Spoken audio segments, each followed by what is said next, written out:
Hello बच्चों, मैं राकेश कुमार आपके अपने चैनल में फिर एक बार स्वागत करता हूं। और हमारा जो टॉपिक कल चल रहा था वो हमारा चल रहा था आपकी ऑर्गेनिक केमिस्ट्री यानी कि कार्बनिक रसायन की जो महत्वपूर्ण अभिक्रियाएं होती हैं जो पेपर में पूछी जाती हैं 100% पूछी जाती हैं उन पर चर्चा करी थी। और मैंने उसमें से कुछ रिएक्शंस मैंने आपको करा दी थी। कुछ रिएक्शंस मैं आज कराऊंगा आपके लिए। ज्यादा बड़ी क्लास ना लेकर के छोटे छोटे पार्ट्स में अपनी क्लास देंगे जिससे कि आपको ज्यादा परेशानी ना हो क्लास को करने में और कम कम करके सीखें आप, क्योंकि कहावत है कि बूंद बूंद से घड़ा भरता है। ठीक है, तो आज कल हमने चर्चा की थी बुर्ज अभिक्रिया पर। एल्किल हैलाइड के साथ रिएक्शन होती है, एल्केन बनता है। दूसरी रिएक्शन थी विलियम संश्लेषण अभिक्रिया जिसमें हमने एल्किल हैलाइड की सोडियम एथोक्साइड की रिएक्शन की थी जिसमें बना था हमारा ईथर। कार्वेल अमीन अभिक्रिया जिसमें कि 1 डिग्री एमीन लिया जाता है जिसमें हमने एथिल अमीन लिया था और आइसोसाइनाइड बनाया था। चौथी रिएक्शन थी रोजनमुंड अभिक्रिया। रोजनमुंड अभिक्रिया में हमने रिएक्शन कराई थी किसके साथ? एसिटल क्लोराइड के साथ, जो हाइड्रोजन के साथ रिएक्शन करता है और PD-BSO4 के साथ रिएक्शन करने के बाद बनाता है क्या? एल्डिहाइड। ये एल्डिहाइड की रिएक्शंस आपकी बेंजल्डिहाइड में भी हो सकती है, एस्टल्डिहाइड में भी हो सकती है, फॉर्मल्डिहाइड में भी हो सकती है।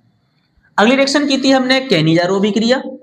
कैनिजारो अभिक्रिया में मैंने बताया था कि एक ऐसा यौगिक, कार्बनिक यौगिक, ऐसा एल्डिहाइड जिसमें अल्फा हाइड्रोजन नहीं होता है, वो NaOH के साथ रिएक्शन करता है और रिएक्शन करने के बाद एक अणु ऑक्सीडेशन करने के बाद समान कार्बन का अल्कोहल बना, समान कार्बन का ऑक्सीडेशन करने के बाद सोडियम सॉल्ट बनाता है और दूसरा क्रिया में अपचयित होने के बाद समान कार्बन का अल्कोहल बनाता है। ठीक है, तो ये हमने चर्चा की थी कैनिजारो, और ये पेपर में 100% आपको मिलेगी कैनिजारो अभिक्रिया।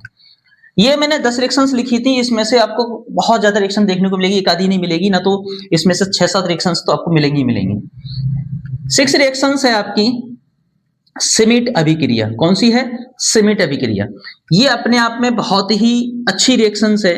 ये रिएक्शन होती कहां है? पहली बात तो ये एक एसिड यानी कि एसिटिक एसिड के साथ CH3COOH के साथ, और ये होती है हाइड्रोजोइक अम्ल से।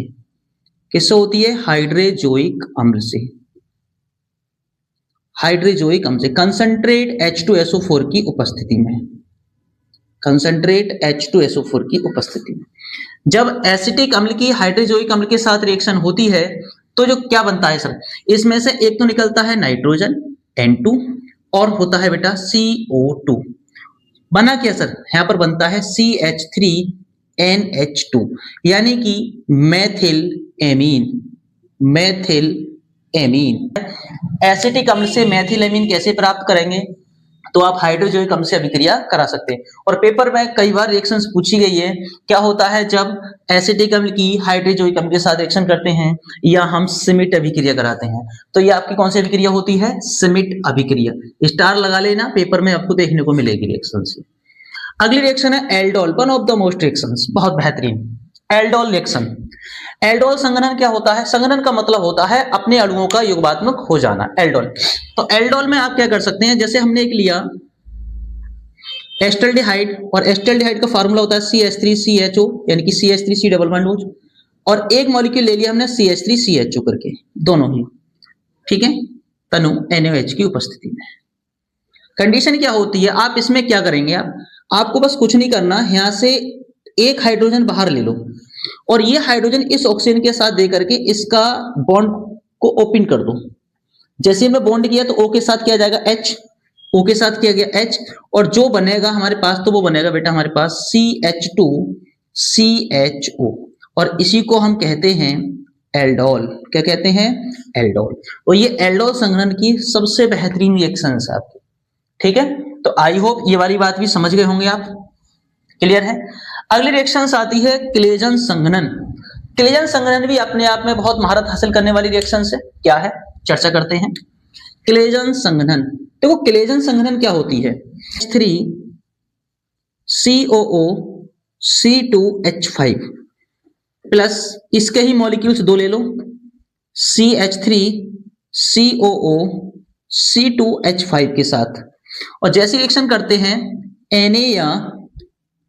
Na या सोडियम एथोक्साइड की उपस्थिति में रिएक्शन होती है, तो आप इसमें क्या करेंगे, इसका एक हाइड्रोजन लो बाहर, आप एक हाइड्रोजन, जैसे एक हाइड्रोजन लिए तो यहां से क्या बनाता है, ये एल्कोहल कंप्लीट करता है।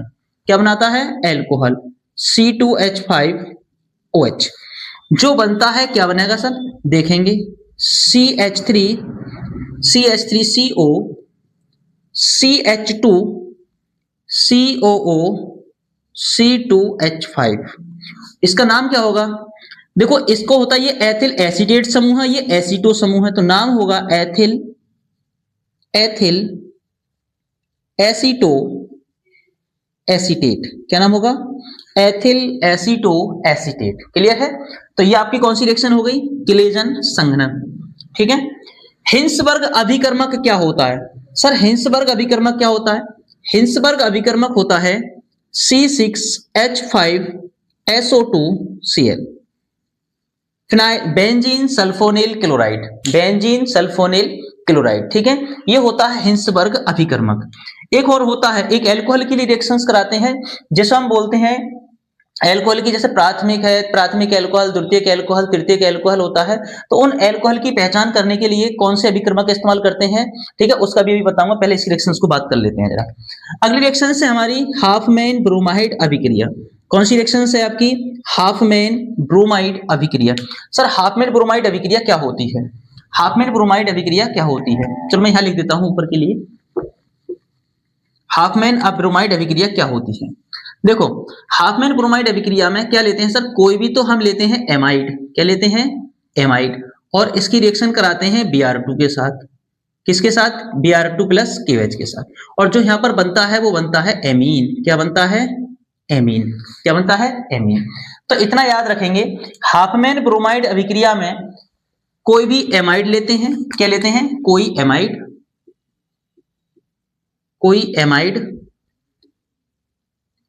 प्लस ब्रोमीन प्लस KOH के साथ रिएक्शन कराते हैं, तो हमारे पास जो बनता है वो क्या बनता है? एमीन बनता है। क्या बनता है? एमीन।